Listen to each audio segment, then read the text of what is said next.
keep it real with ya.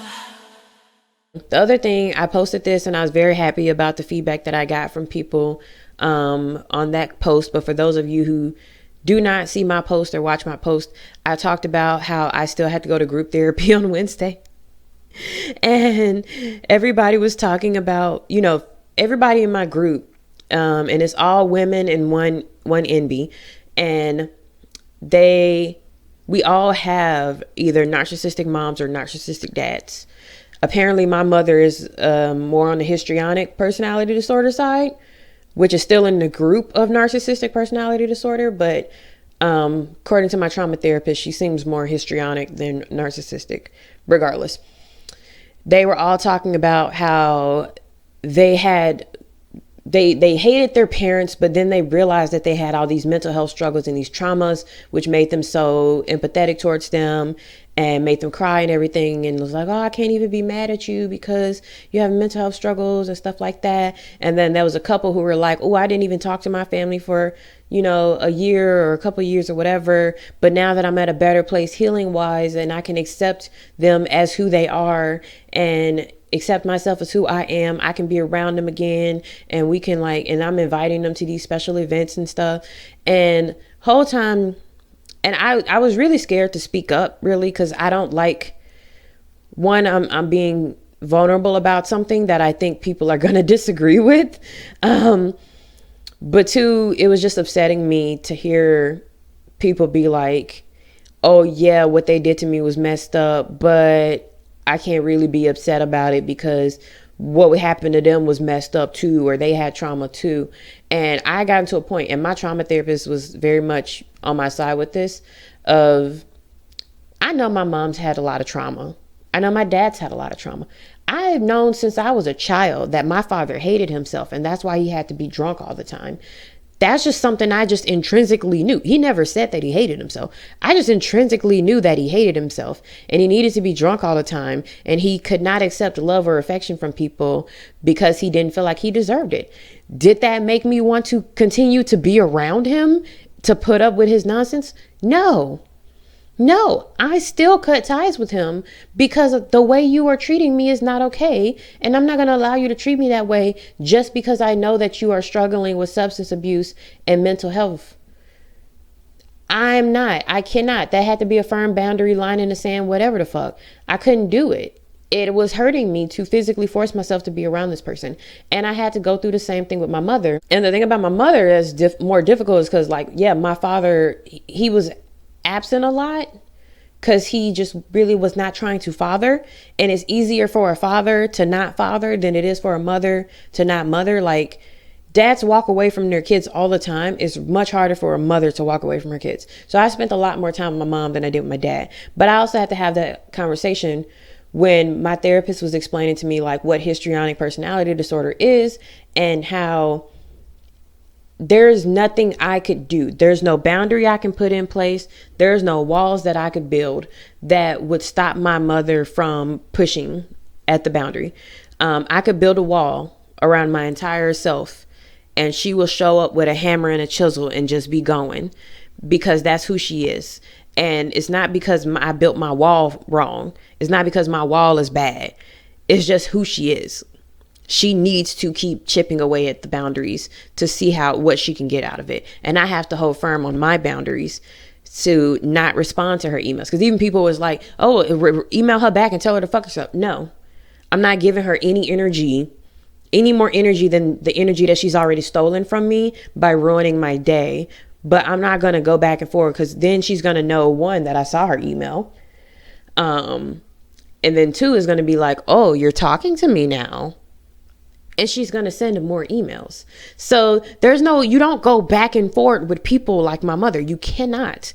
It's just taking more of your energy and willingly giving it away.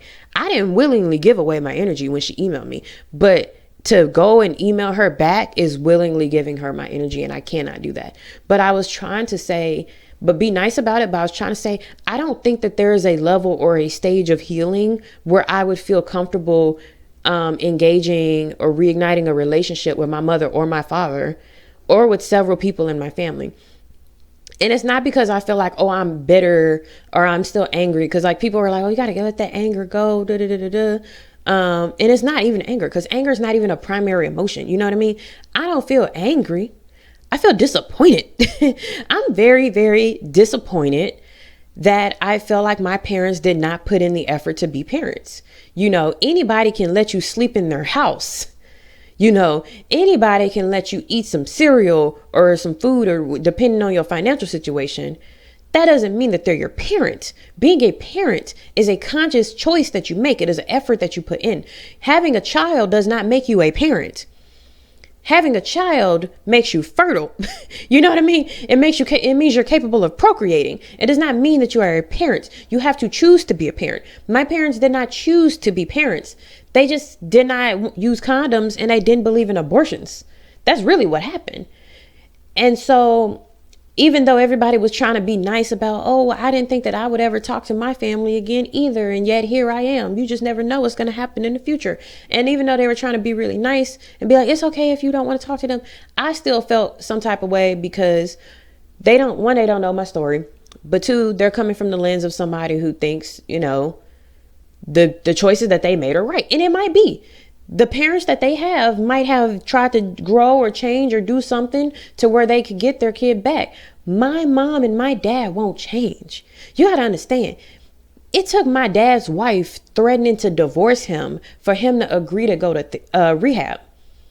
And he went to rehab purely so she wouldn't divorce him. Got out of rehab and went right back to drinking because she didn't leave. And once he started drinking again and she didn't leave, he was like, fuck it. Why would I stop drinking if you're not going to leave? You threatened to leave and I thought you were going to leave, but you didn't. So why would I stop? And you got to look at it from that perspective too. Like, on one hand, I understand that they have problems. On the other hand, as an adult, it is their responsibility to seek out help. They're not seeking out help. My father's not seeking out help. I don't even know if my mom's actually going to go to therapy. Honestly, I feel like she just said some shit because she knows that I go to therapy and that I value therapy and that I advocate for therapy. So for her to be like, oh, I'm going to start therapy next month or whatever, she may never actually do it. She could have just been throwing that out there as a way to get me to start talking to her again and be like, see, I'm changed now. You're not changed. You're nowhere near changed. It's a lie. It's fake. It's bait. It's really what it is. It's bait. Because I've been saying therapy for years, but it didn't matter because that's not what she actually wanted. She wanted to control me. She wanted me to do what she said. She wanted me to talk to her. And when I'm not talking to her, because let me tell you something. And I hate that I had like almost a 2-hour conversation with one of the people after my group where I had to delve into just some of the traumas. I probably told them about 3, 4, maybe even 5 at the most situations where my mother was not mothering, like she was doing the exact opposite, whatever that would be, an anti-mother, I don't know. For them to be like, oh shit, no, your situation was worse than my situation. You probably should never talk to that person again. Like, it took me to do all of that. And then she was like, well, you don't have to justify yourself to anybody. And I was like, I feel like I do. Because I feel like when I say that my mother and my father even are very, very toxic, that my family is very, very toxic and dysfunctional, I don't think people is hearing me. See, some of y'all have difficulties with your parents, but you still can be around them. Some of you have no choice, and I feel for you. But some of y'all can still be around them. Like one woman told me, your mom's like my mom. And then in the same conversation talking about but we're best friends. And when I have a child, I want them to be a part of their lives. No, your mom is not like my mom, because my mom is the type of person I would never allow around a child in my care. Not because she's some kind of child predator or anything, but because what she did to me that was incredibly traumatic and abusive, she sees as proper parenting. And we've had that conversation. She sees these things as proper parenting. And while my siblings have kids and they may believe her, I've actively seen the results of my mother's actions on my siblings and on my siblings' children. I've seen the trauma get passed down. I've seen the depression get passed down right before my very eyes, and I couldn't stop it. It was like literally watching somebody get hit by a car, but the car is in your mind, the car is in slow motion, but in real life it's too fast for you to stop it. And she calls this proper parenting. She calls this is what you're supposed to do. This is how you parent. and stuff like that. So why would I let that type of person around my kids? Even with my father, I told my sister, I would never let a son or daughter around my father. Not because he's going to abuse them sexually, but he's going to abuse them in every other way. He's going to traumatize them in every other way. Just because that's my dad doesn't mean he automatically is entitled to being around my offspring. You know what I mean? If I had a partner who had a kid and we were raising them together or whatever, still would not let a majority of my family around them, because these are the type of people who are not going to change. They don't have to change. The way that they're doing things works for them. It didn't work for me. So when I'm trying to explain to people the fact that I don't think that I ever want to speak to a good chunk of my family ever again, but especially my mother and father, this is not coming from a place of, I hate these people.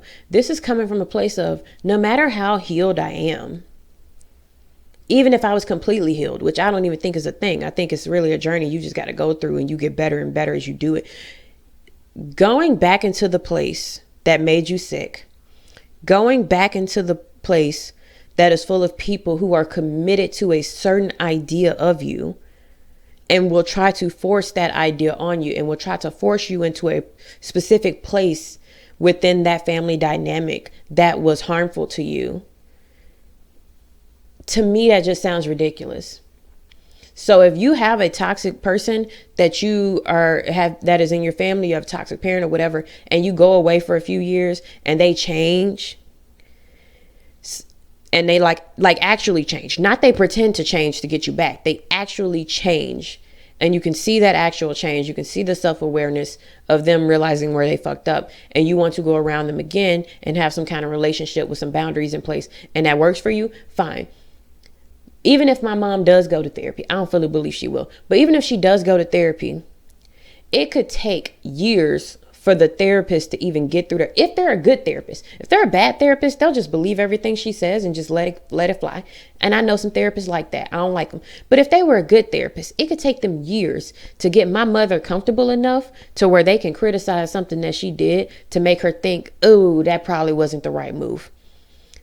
And then after that, it'll take many more years for her to actually apologize, if she ever does. But she's not the type of person to do so. So when I would tell my mom to go to therapy, I would tell my mom to go to therapy for herself. Not for me, for herself. Because ain't no amount of therapy she can really do that's going to make our relationship work at this point in my life. You know, she might easily, because of the life expectancy of my family and the way that we live our lives, she might easily die before she gets to a point where our relationship can be mended in the proper way. And I'm okay with that, because I'm standing on my boundary of, I do not want to be around people who are committed to hurting me. And there are a lot of times, and I'm going to let y'all go in a minute. Okay, I understand. There are a lot of times where my mother consciously put in the effort to hurt me. Not to protect me, not to help me, not to make me feel safe, not to make me feel secure, not to do any of the things that you can see. You see animals treat their kids better. You know what I mean? I've seen stray cats. That's what I told somebody. I said, I've seen stray cats who are pregnant, who are feral, go up to humans for the chance that they could get some food and some shelter to have their babies in a safe place and to raise their babies, even if their babies end up dying. I see shit like that and I think, okay, so some people have the mother gene and some people don't. And it's obviously that mine didn't.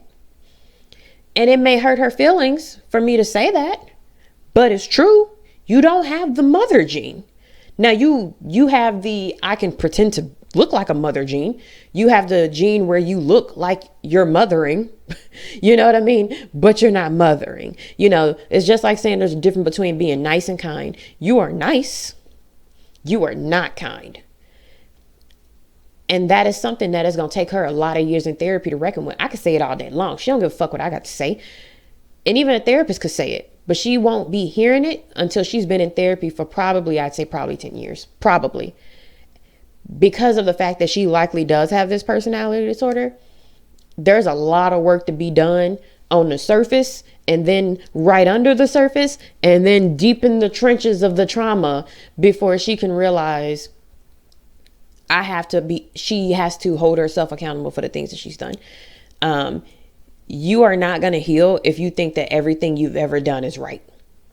Y'all see me talk about relationships that went wrong with people where I acknowledge where I may have messed up in that situation. That takes a lot of therapy. And if you're someone with some kind of disorder where you think that you are doing the absolute best every time, all the time, no matter what, and it's everyone around you is crazy, it's going to take a lot more therapy for you to actually get to a point where you can bypass that. So I am going to end the video. I got to do my outro and my closing remarks before I actually end the video. I always say I'm going to end the video and then I talk for another 3 minutes. But I just really wanted to get a lot of that out. I have some more inner child homework that I have to do that I'm probably going to do after I eat lunch. But like I'm saying, I just, everything is hurting. My uterus is bleeding a lot. My butt hurts. My stomach hurts. My head hurts. My heart hurts, and I am struggling with these emotions, and it feels wrong to say that I am grieving the parents that I never had or that I deserved, basically, because I know there are people who have actually lost parents, parents have actually died, and it feels weird for me to say that I'm grieving some people who are still alive, but it is a type of grief. And my therapist tells me that I need to take time to process that grief, and I need to take time to allow myself to feel the feelings around that and to feel the disappointment that I feel in both of my parents, because the more that I try to pretend that it doesn't upset me, or that I don't feel anything about it, or I don't allow myself to feel anything, or I don't allow myself to cry, I'll never actually be able to heal from it. So this is me trying to heal by acknowledging the feelings that I'm actually feeling. Again, it's not a hatred. It's not a I wish you would die, fuck you, blah, blah, blah, blah, blah. I'm too tired for all of that shit. I'm past that. It is more of a, you are genuinely not good for me. It doesn't matter how much blood we share. And you may never be good for me. And I have to accept that. And you have to accept that I may never come back into your life. And you have to do what's best for you while I'm doing what's best for me. And that means that, we may never interact again. So I don't know why I'm acting like I'm talking to my mother, but that's just something that she needs to understand, that I just may never talk to her again. And there isn't much she could do that can make me talk to her again, because she has to change a huge part of who she is, and to address the sickness and the trauma that she has is going to take a long fucking time. And she's already in her 50s. So she may never get to that point. And we both got to be okay with that. She may never fully understand why I don't want to talk to her. But like I always say, you don't got to understand it. You just got to accept it. We just got to accept it, man. But yeah, I'm going to feel my feelings for a while, and I'm going to try and be kind to myself, and be kind to my body, and eat food and drink more water. I got a whole thing of water sitting over there that I haven't drunk. And just try to take care of myself. Just like I always tell you guys, take care of yourself, to give yourself grace, give yourself space to, feel whatever emotions that you need to feel about whatever thing that's going on in your life. Because it's just we can't heal if we just pretend that it didn't happen. That's not how it works. So thank you guys for listening to me. I appreciate those of you who actually give a shit about how I feel and what's going on in my life, tuning in and listening to me talk. And I hope that the things that I've said can help you in some way. If you guys have any questions, or you have any experiences that are similar to mine that you want to share your feelings about, I encourage you to share them in the comments. Somebody recently was like, I wonder if Minu reads the comments. I read every comment. That's why there's a spam bot that that comments on my videos all the time. Like I read every comment, so I be catching that shit. So if you say something in the comments, I'm gonna like it and I'm gonna respond. So just, you know, feel free to share whatever your feelings are about this. Like I said, I have a Ko-fi account. For those who would like to just, it's not you don't have to do a monthly subscription. You can literally just throw some money there. Yes, there are ads on my videos. Ad revenue is not a lot of money. And even though I've been monetized for a while and most, if not all of my videos at this point are monetized, I still have not gotten a single payment from YouTube because you have to make a certain amount of money before they actually give you anything. So keeping that in mind, if anybody wants to support me, throw some money my way. I'll link the Ko-fi account in the description, but I think it's like ko-fi.com/Minu_YT. And I also have an Instagram called authentically_Minu if you want to follow me on there or send me messages or whatever. But yeah, I just appreciate you guys. I appreciate the little community that we have. I know some of you only want to talk about A stuff, but I also know that there's a good chunk of you who are dedicated fans who comment on a lot of videos, who also benefit from these mental health videos. So if I don't make them for anybody else, I'm making it for me and I'm making it for them. And, you know, we're just going to do our best to like keep on taking care of ourselves and keep on healing and keep on surviving. So if you do nothing else today, be kind to yourself mentally and physically. And I'll see you guys in the next video. Love you. Bye.